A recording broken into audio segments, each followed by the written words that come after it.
السلام عليكم شباب، شلونكم؟ شلون الصحة؟ احوالكم، اموركم، حياتكم، دنيتكم. اهلا بكم بحلقة جديدة من يوميات واحد عراقي. اليوم الحلقة راح اتحدث بها عن العيد. هو شلون عيد؟ عيد طايح حظه. يعني على سبيل المثال اذا عجبك تطلع تتونس ويا العائلة، طبعا اكيد ماكو غير الزوراء اللي مكلبين بيها، والدولة ما بانية غيرها، ويجوها حتى من البصرة مشاية. المهم هذا مو موضوعنا. انت اذا حبيت تطلع بالعيد تتونس لفد مكان او منتزه راح تلقاه ازدحام قافلة. راح تلقى الطرق كلها مسدسده والازدحام واصل البيت جدي بالطوبشي. يعني شنو هالحكومه التعبانه؟ شنو هالدماغ اللي عندها؟ يعني يسدون الطرق ويسوون ازدحامات على مود يقولون ما يصير انفجارات ويصير امان. يعني هالغباء شنو؟ بنص الازدحام ويجيك دعوشي حقير يفجر روحه بنص السيارات، والسبب انه انت مسوي ازدحام. يعني المفروض بايام العيد بالذات الطرق كلها تنفتح وما يصير ازدحامات، لان تعرفون كل زين بهذا اليوم راح تطلع عوائل. شلون تسوون ازدحامات؟ يعني على اساس هم يفتشون زين اي تفتيش هذا؟ تفتيش بس ازدحام، ماكو لا تفتيش ولا شيء. اغبى حكومه شفتها بحياتي والله العظيم. زين هسه عوفنا من هاي الامور، خلي نروح على الامور العائليه البيتيه اللي يصير بالعيد. والله قولوا لي ليش العراقي من يقعد من النوم الصبح يستحي عايد اهله؟ اليوم عيد، استحي عايد اهله، استحي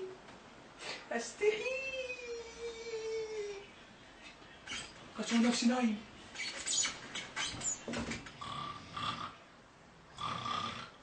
زين حبيبي شبيك؟ مو انت قبل العيد بيوم عادي عندك ويا اهلك وتحكي وتصيح وكل شيء ماكو، ليش اول يوم العيد تستحي؟ استحي. لا يعني واحدهم دي يحسسني رايح يقابل حبيبته ويخاف يشوفها، صدق لو كذب عمي. استحي.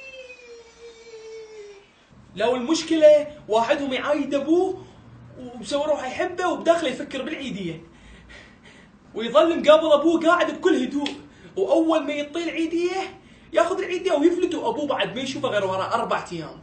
زين انا ما راح يخبرني غير هذا اللي عايدني ويقول لي ان شاء الله على الرئيس. يعني ليش تتمنى لي اتحمل المسؤولية؟ ليش ما تخليني فري؟ وتعال ربي وتعال كبر وتعال داري مرتك وتعال جيب حفاظات وروح اشتغل وتحمل المسؤولية. ليش تتمنى لي شيء انت لنفسك ما متمناه؟ زين تعالوا خلينا نرجع الى العائلة. الاب اول يوم العيد يكون راضي على ابنه تماما، ما اعرف شنو السبب. كانما ابنه مقدم له للحج، راضي عليه فد مره، ما اعرف شنو السالفه. لك انت ما تستحي؟ دايح، سافل، ادبسز.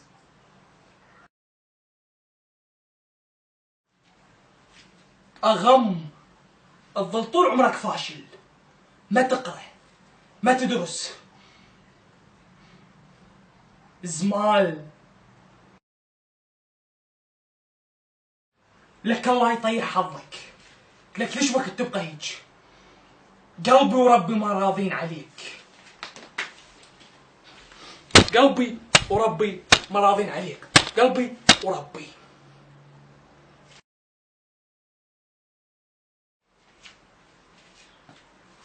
ايامك سعيدة، كل عام وانت بخير ولدي حبيبي.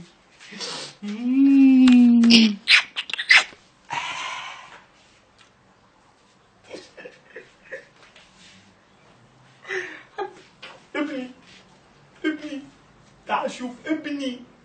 ما اعرف شنو السالفه، يعني راضي عليه بشكل مو طبيعي، بعد شويه يدمع. ابني انا ابني. لو مو بس يجي تحسه فخور، يعني مو بس يجي مفتخر يعني من كل قلبه. حبيبي كل عام وانت بخير يا ولدي. مقصود هو مقصود يقول عبد الحليم حافظ. اما سالفه الام فسالفتها سالفه، تعطيك عيديه وتكون قاعده يم الاب، هو دي يعطيك عيديه، وورا 5 دقائق تسالك تقول لك هاي يما ايش قد حصلت؟ ادري حجيه ترى والله ما حد اعطاني على حطه ايدك، هي منك 10 ومن ابويا 15 وتوسلت بي وما سواهن 20.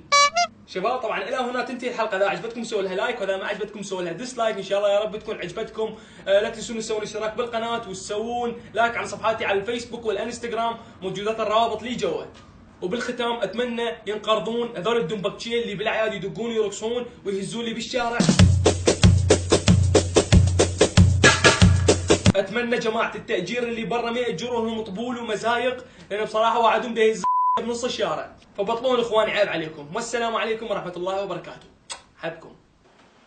استحي.